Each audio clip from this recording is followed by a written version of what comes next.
Assalamualaikum warahmatullahi wabarakatuh. Nama saya Marfufian Wiryawan, absen 4 dari 11 IPS 2. Saya di sini ingin menjelaskan tentang kesenjangan sosial.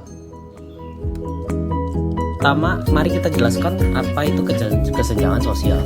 Kesenjangan sosial adalah suatu keadaan ketidakseimbangan sosial yang ada di masyarakat yang menjadikan suatu perbedaan yang sangat mencolok. Dalam hal kesenjangan sosial sangatlah mencolok dari berbagai aspek. Misalnya dalam aspek keadilan pun bisa terjadi. Setelah apa yang saya telah jelaskan tentang kesenjangan sosial, yang kedua setelah itu mari kita mencari apa faktor penyebab terjadinya kesenjangan sosial. Yang ada yaitu ada dua. Yang pertama adalah faktor internal dan yang kedua adalah faktor eksternal. Faktor internal terdiri dari rendahnya kualitas sumber daya manusia karena tingkat pendidikan yang kurang mumpuni dan budaya kemiskinan.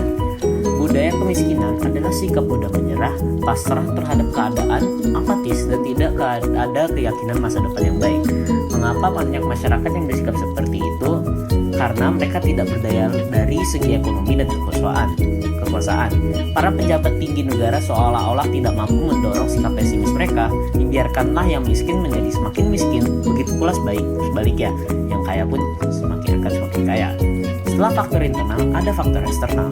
Faktor eksternal berasal dari luar kontrol dan kemampuan setiap individu. Contohnya adalah birokrasi atau kebijakan pemerintah yang membatasi akses seseorang. Dengan kata lain, kesenjangan sosial bukan terjadi karena seseorang malas bekerja, melainkan ada sistem yang menghambatnya. Misal saja, harga sekolah yang mahal membuat keterbatasan untuk memperoleh pendidikan yang lebih baik.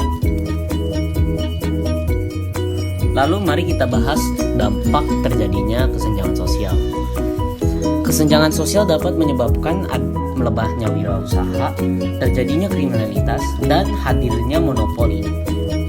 Pertama, mari kita bahas mengapa adanya melemahnya wirausaha. Kesenjangan sosial menjadi penghancur minat ingin memulai usaha, penghancur keinginan untuk terus mempertahankan usaha, bahkan penghancur semangat untuk mengembangkan usaha untuk lebih maju. Hal ini dikarenakan seorang wirausaha selalu dianggap remeh.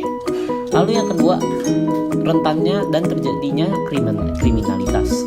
Banyak rakyat yang miskin terpaksa menghalalkan segala cara untuk bisa memenuhi kebutuhan hidupnya yang beragam. Hal itu disebabkan karena ketiadaan dana yang cukup serta kondisi sosial ekonomi yang bermasalah. Oleh sebab itu, masyarakat terdorong untuk melakukan berbagai macam tindakan kriminal seperti mencuri, merampok, berjudi, penodongan, dan lain-lainnya. Ketiga adalah monopoli. Karena adanya ketimpangan sosial yang menyebabkan pihak yang kuat akan berusaha untuk mengusir lemah, dalam hal ini adalah monopoli. Akan berarti, monopoli yang sering dilakukan adalah monopoli perdagangan yang dilakukan oleh pihak yang lebih kuat.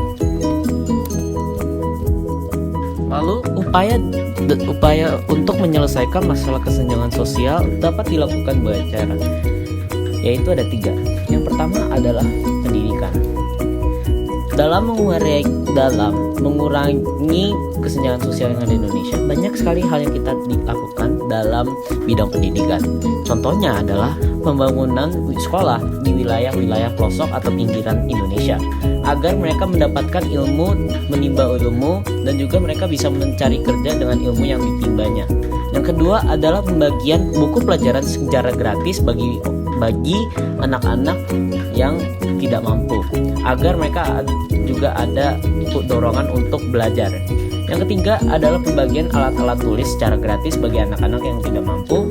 Yang keempat adalah melakukan aktivitas seperti mengajar anak-anak di pinggir jalan, agar anak-anak ini bisa mendapatkan ilmu yang benar. Yang kelima adalah pemenuhan kebutuhan guru di berbagai pelosok daerah. Dan keenam adalah peningkatan fasilitas infrastruktur akses menuju sekolahan. Lalu yang kedua adalah menciptakan lapangan kerja untuk mengurangi pengangguran dan meminimalkan kemiskinan. Dari ini maka pengangguran dan kemiskinan dapat dikurangi, dan juga orang-orang tidak akan di jalanan atau tidak mempunyai tempat tinggal, karena adanya lapangan kerja dapat memenuhi hidupnya mereka masing-masing. Lalu yang ketiga adalah meminimalkan dan memberantas korupsi. korupsi adalah tindakan yang tidak baik bagi negara, karena dalam hal ini pejabat negara ataupun pejabat swasta mengambil uang perusahaan atau negara untuk memperkayakan diri sendiri, sehingga disitulah terjadi kesenjangan, di mana uang-uang ini yang seharusnya dipakai untuk membangun rakyat, untuk mensejahterakan rakyat, malah justru dipakai untuk memperkayakan diri. Maka dari itu kita harus membelajarkan pada orang-orang bahwa kita tidak menolak budaya korupsi, budaya KKN.